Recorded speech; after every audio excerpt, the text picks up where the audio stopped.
তেল গরম হয়ে গেলে গোটা গরম মশলা দিয়ে দিতে হবে, তারপর পেঁয়াজ দিয়ে দিতে হবে।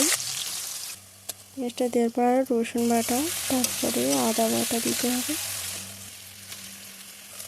ভালো করে নেড়ে নিতে হবে। তারপরে নুন দিতে হবে 1 চামচ 2 চামচ এখানে আমি দিয়েছি। তারপরে হলুদ পরিমাণ মতন দিতে হবে, গুঁড়ো ঝাল, টমেটো দিয়ে এটা ভালো করে নেড়ে নিতে হবে যাতে তলায় যেন না বসে যায়।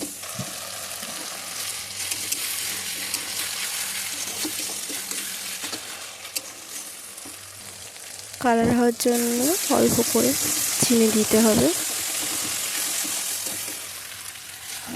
তারপরে চিকেনটা দিয়ে ভালো করে কষতে হবে,